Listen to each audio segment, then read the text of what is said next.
BPMC significa para mim um sinônimo de análise do comportamento no Brasil. É um lugar onde você tem analistas do comportamento, conversando com mais analistas do comportamento, você tem as pessoas que fazem análise do comportamento há 50 anos, você tem as pessoas que acabaram de descobrir o que é análise do comportamento.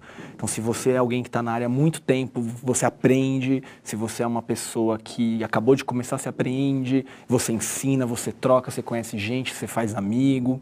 Isso pensando no Congresso, né? Agora, a BPMC, enquanto uma associação, ela significa para mim a representação da análise do comportamento no Brasil.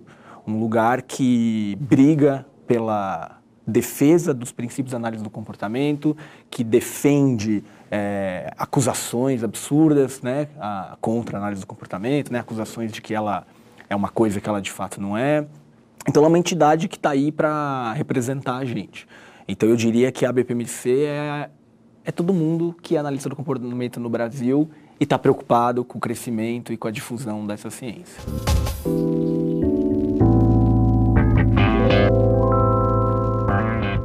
Meu primeiro congresso da BPMC foi em 2006, foi em Brasília, e eu estava no segundo ano da graduação. E eu lembro que no ano anterior eu descobri a existência da BPMC, o congresso da BPMC, quando ela tinha acabado de acontecer. E eu fui dar bronca num dos meus professores de análise do comportamento, na graduação lá na PUC, de como que você não me falou disso, eu adoro análise do comportamento. Eu acho que nem passou pela cabeça do professor de falar para o aluno do primeiro ano ir, mas eu já era totalmente apaixonado pela abordagem.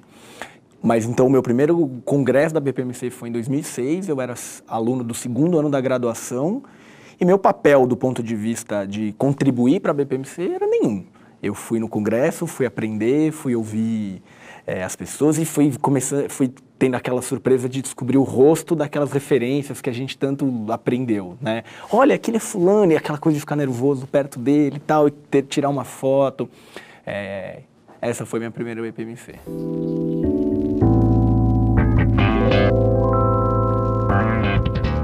O momento em um congresso da BPMC que mais me marcou, sem dúvida nenhuma, de longe, até me arrepia falar, foi uma palestra da TEA, em que a professora Tereza Sério, em que ela falava com tanta paixão e tanto amor sobre como a gente podia usar os dados da análise do comportamento em prol de um mundo melhor, em prol da construção de um mundo melhor. E eu chorei no fim da palestra. Então, quando ela concluiu a palestra, eu comecei a chorar.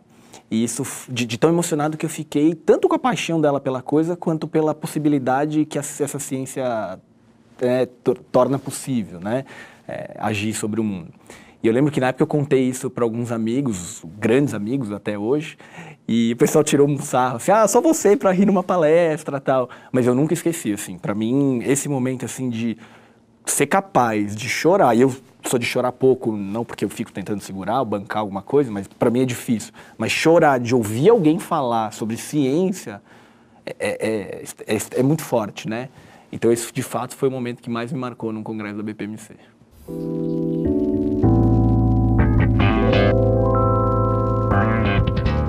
Eu vejo o futuro da análise do comportamento no Brasil com um otimismo. Eu acho que a gente tem razões para se preocupar, então eu não tenho um otimismo, digamos, ingênuo, né? Não, a análise do comportamento no Brasil vai se difundir, vai ser gigante, a gente vai ser grande, vai ser muito importante. Eu não tenho esse otimismo ingênuo.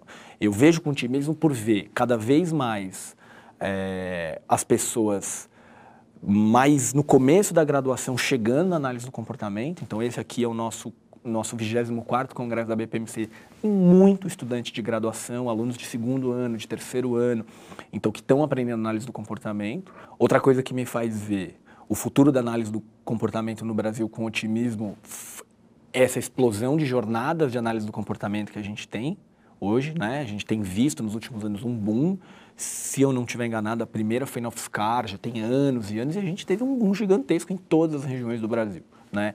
Então é isso, a Jaques, acho que sem nenhuma exceção, ou uma ou outra, é feita fundamentalmente por alunos de graduação. Então são alunos que falam, eu quero pôr a mão na massa, eu quero dedicar o meu fim de semana, eu quero dedicar o meu tempo para criar um evento de análise de comportamento, para convidar pessoas, para ensinar a gente, meus amigos aqui e outras pessoas daqui.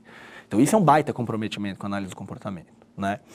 Então eu acho que isso é um motivo para ser otimista. eu acho que a BPMC tem um papel fundamental no futuro da análise de comportamento no Brasil, por ser a associação mais antiga que está em existência, né? Ela já houve outras associações de análise de comportamento no Brasil que acabaram, mas ela está aqui já há 24 anos, então a gente está em 2015, ela está há 24 anos existindo, representando os analistas do comportamento, e ela tem tomado medidas bastante efetivas de disseminação, de controle de qualidade do ensino da análise do comportamento, de apoio a essas jornadas de análise do comportamento regionais.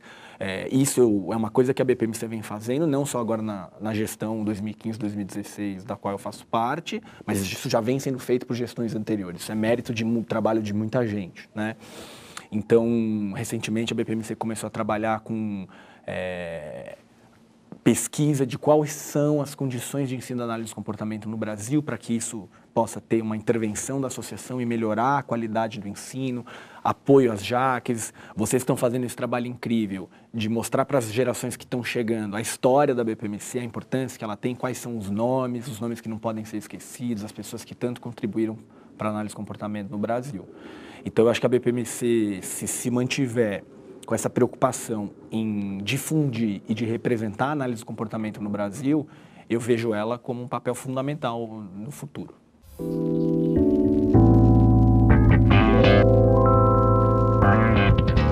Eu vejo duas práticas problemáticas na nossa comunidade de análise do comportamento. Acho que uma delas é uma dificuldade, talvez uma rejeição em consumir produção científica de outras abordagens da psicologia e de outras áreas do conhecimento. Isto não quer dizer que a gente deveria ler psicanálise, mas isso quer dizer que existe muita gente que não se considera analista do comportamento, fazendo psicologia experimental rigorosa, com um método científico de qualidade, totalmente compatível com os nossos pressupostos, e a gente ignora muitas vezes essa produção. Acho que algumas pessoas não ignoram, né? Não dá para dizer que todo mundo ignora, mas eu acho que a maior parte, sim, ignora. Eu acho que isso é um problema porque a gente perde a contribuição de outras áreas. A análise do comportamento, como eu entendo, é uma parte da ciência. Se a gente tem mais cientistas produzindo conhecimento que é útil para essa ciência, a gente tem que integrar, mas é integrar dados, não é pegar uma teoria que não é compatível com a gente, mas é olhar para os lados, olhar para os dados da psicologia experimental, das neurociências, de quem for, né? E outra prática, então, acho que o problema é a gente não olhar para isso e a solução é passar a olhar para isso, né? Acho que outra prática que eu considero problemática na comunidade de análise do comportamento é a gente se vangloriar demais. Eu acho que a gente tem uma contribuição muito importante para o entendimento do comportamento humano. Se não tivesse, eu não me dedicaria à análise do comportamento, mas nós não somos os únicos. Tem muita gente, como eu disse, fazendo muita coisa e a gente precisa parar de achar que só a gente faz ciência, que só a gente sabe fazer as coisas, que só a gente sabe pesquisar, que só a gente sabe intervir. Isso não é verdade, né? Então, eu acho que falta um pouco, talvez, de humildade da nossa parte.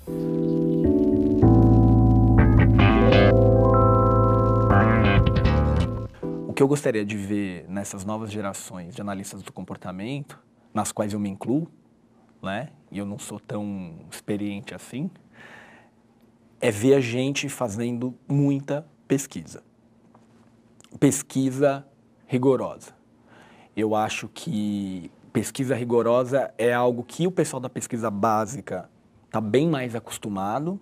Algumas áreas da pesquisa da pesquisa aplicada também tem esse rigor experimental, científico, mas eu acho que às vezes a gente perde um rigor na pesquisa conceitual e na pesquisa clínica, né? E acho que em outros tipos de pesquisa de intervenção aí eu saberia dizer menos, né? Então eu acho que a gente tem que fazer pesquisa com o rigor que a análise do comportamento exige. Isto não quer dizer que a gente deveria limitar os fenômenos que a gente estuda, né? Então, tem um fenômeno X que ele é muito mais difícil de ser medido do que a resposta de pressão à barra no laboratório. Ok, eu vou enfrentar esse desafio metodológico com o maior rigor possível. Provavelmente eu não atingirei o rigor metodológico do laboratório animal. Mas o meu esforço tem que ser nessa direção, né? Então, eu acho muito importante a gente ter uma leitura bastante precisa do Skinner, dos fundamentos do behaviorismo radical, ter esses pressupostos filosóficos muito claros e, ao mesmo tempo, não ficar só no Skinner. A gente precisa ler o que veio depois do Skinner, a pesquisa básica, a pesquisa aplicada, a pesquisa histórico-conceitual e, como eu disse anteriormente, não ler só o que veio da análise do comportamento depois do Skinner, tem contribuições incríveis, né? Mas também dessas outras áreas experimentais, da psicologia experimental como um todo. Eu acho que, se fosse resumir o que a minha geração e as que estão chegando deveriam fazer, é estudar muito a análise do comportamento.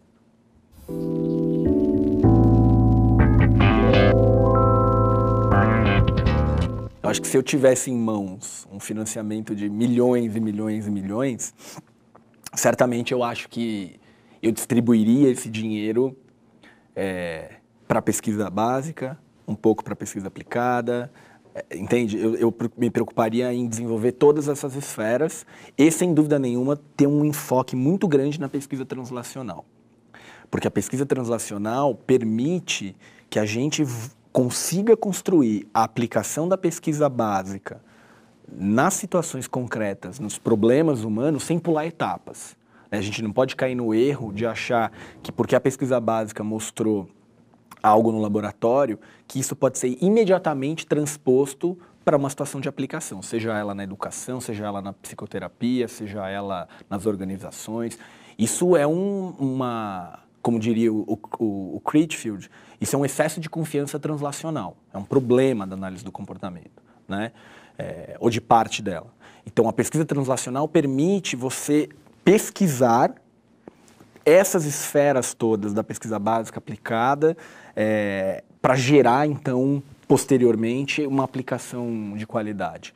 Então, eu acho que eu daria o dinheiro de maneira bastante equilibrada entre todas essas esferas de pesquisa. Porque eu não acredito que a análise do comportamento vá ser bem sucedida se ela desenvolver só pesquisa básica, e eu também não acredito que ela vai se desenvolver, vai ser bem desenvolvida se ela desenvolver só intervenção ou só pesquisa de intervenção, uma coisa assim. Eu acho que todas essas esferas são fundamentais. Até porque eu acho que o sucesso do trabalho aplicado da análise do comportamento veio daí, né? A gente partiu dos princípios mais básicos do laboratório, passando pela pesquisa aplicada até chegar na prestação de serviço. Então, a gente precisa manter essa tradição, né? de integrar pesquisa básica, pesquisa aplicada, prestação de serviços e, obviamente, todo o arcabouço teórico, conceitual e filosófico organizando isso, né? Como já dizia o Francis Bacon, que era o filósofo predileto do Skinner, dados sem teoria são caóticos, né? Eles não servem para nada.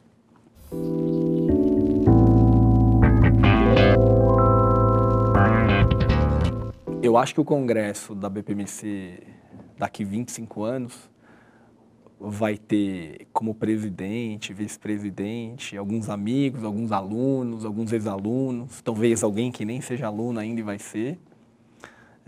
Acho que você, inclusive, vai ser um deles. E o que eu gostaria muito de ver é muita gente e muito dado empírico. Ver muito dado da pesquisa básica, ver muito dado da pesquisa aplicada e, inclusive, ver muito dado da prestação de serviço. Muitas vezes a gente não tem uma prática controlada na prestação de serviços, né? Às vezes a gente tem os dados na pesquisa básica, na pesquisa aplicada, a hora que faz a intervenção não mede, né?